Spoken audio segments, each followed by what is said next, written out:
Eto, mainit na balita. FIBA 3x3 World Cup Qualifiers magsisimula na sa Sabado. Gilas Women's Team, magpapalit kaya ng players? Sino kaya ang dapat palitan sa mga guards nila? Yan ang pag-uusapan natin ngayong araw.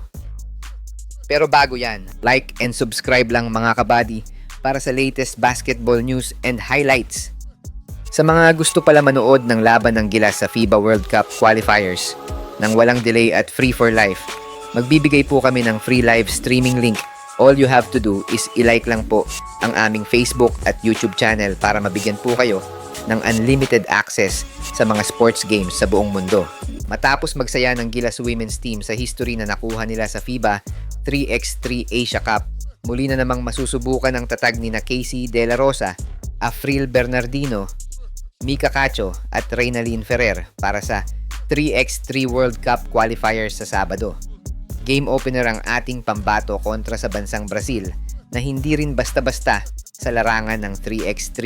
Bagamat hindi gaanong kalakas ang team ng Brazil sa kanilang women's division na nasa rank 62 lang sa world ranking, isa pa din sila sa mga team to watch, lalo na at medyo malalaki din ang players nila. Nasa Group B nga ang Gilas Women kasama ang Brazil at Singapore na maglalaro na may single round robin sa group phase, meaning makakalaban ng Gilas Women ang Singapore at Brazil ng isang beses, at ang top 2 teams na may mataas na win-loss record o kung may 3-way tie man, ang top 2 teams na mataas ang winning quotients ang aabante sa second round.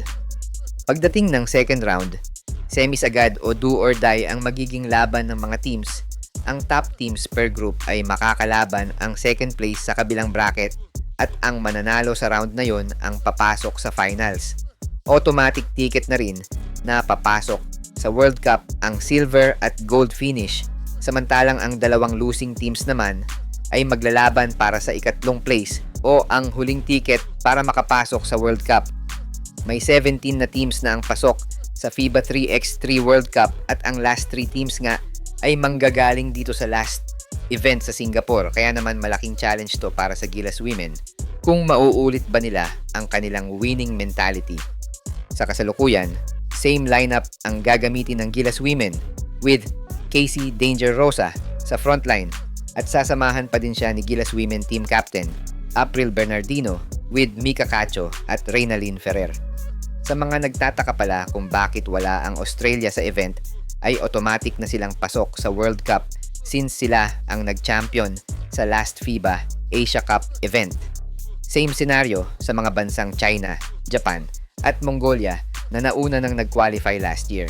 Abangan lang natin mga idol ang first game ng Gilas Women sa Sabado at patuloy nating suportahan ang lahat ng atletang Pilipino. Siya nga pala mga idol, sa mga naghahanap ng legit na Gilas jerseys at iba pang paraphernalia ng Gilas, pwede mong i-click yung product link sa gilid ng aking mga video at makikita mo na sa kanan ang lahat ng legit stores na nagbebenta ng mga high quality merch ng Gilas. Maraming salamat mga idol!